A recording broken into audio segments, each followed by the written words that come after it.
వంకాయ పెరుగు పచ్చడి చేయబోతున్నాను. మీరు కూడా ఒకసారి ట్రై చేయండి. నచ్చితే లైక్, కామెంట్, సబ్స్క్రైబ్ చేసుకోండి.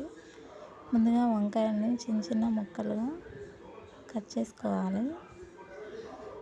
కట్ చేసుకున్న ముక్కలన్నింటినీ కొద్దిగా నీటిలో ఉప్పు వేసేసి అందులో ఈ ముక్కలన్నీ వేసుకోవాలన్నమాట. వేసేసి పక్కన ఉంచుకోవాలి.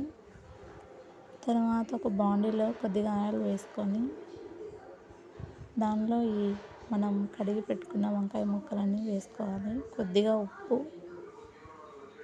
కొద్దిగా పసుపు వేసుకొని బాగా మగ్గించుకోవాలన్నమాట. మూత పెట్టేసి ఒక 2-3 మినిట్స్ వరకు మగ్గించుకుందాము. చాలా బాగుంటుంది. మీరు కూడా ఒకసారి ట్రై చేయండి. ఎలా వచ్చిందో నాకు కామెంట్ చేయండి తప్పకుండా. తర్వాత ఇది సిమ్లో పెట్టేసుకుందాం మగ్గుతుంటాయి. తర్వాత పెరుగు తయారు చేసుకుందాము. అంటే దాంట్లోకి పెరుగులోకి కొద్దిగా నీళ్ళు, ఉప్పు వేసుకొని రెడీ చేసి పక్కన పెట్టుకోవాలన్నమాట. తర్వాత చూద్దాము ఒకసారి ఎంతవరకు మగ్గాయో. మగ్గుతున్నాయి. తర్వాత మళ్ళీ మూత పెట్టేసాము. తర్వాత ఇంకో ప్యాన్లో కొద్దిగా ఆయిల్ వేసేసి పోపు దినుసులు, ఉల్లిపాయల ముక్కలు సన్నగా తరుక్కొని వేసుకోవాలి.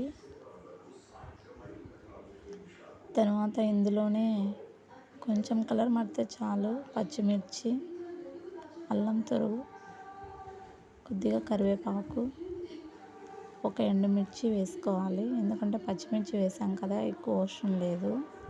కారం కూడా అవసరం లేదు, బాగుంటుంది. ఈ పచ్చిమిర్చి సరిపోతుంది కారం. తర్వాత ఇక్కడ వంకాయలు మగ్గుతున్నాయి, ఆల్మోస్ట్ మగ్గిపోయాయి. ఇలా మగ్గితే చాలు, ఇంకా కట్టేస్తాం స్టవ్. తర్వాత ఇది పెరుగు మనం కలిపి పెట్టుకున్నాం కదా, అందులో వేసేసుకోవాలన్నమాట. చాలా చాలా బాగుంటుంది ఈ వంకాయ పెరుగు పచ్చడి. మీరు కూడా ట్రై చేయండి. ఇలా ఇందులో పెరుగులో వేసేసుకున్న తర్వాత కలిపేసుకొని తర్వాత ఇది ఉల్లిపాయ మిశ్రమాన్ని ఇందులో వేసేసుకోవాలి. చాలా ఎక్కువ వేయించకూడదు అన్నమాట పోపును, కొద్దిగా అలా ఉండాలన్నమాట. అక్కడక్కడ ఉల్లిపాయలు తినేప్పుడు తగులుతూ ఉంటాయి, బాగుంటుంది. అంతే, ఇలా సింపుల్గా వంకాయ పెరుగు పచ్చడి మనం ఈజీగా చేసుకోవచ్చు. నాకు కూడా చాలా బాగా నచ్చింది. మీకు కూడా నచ్చితే తప్పకుండా ట్రై చేయండి.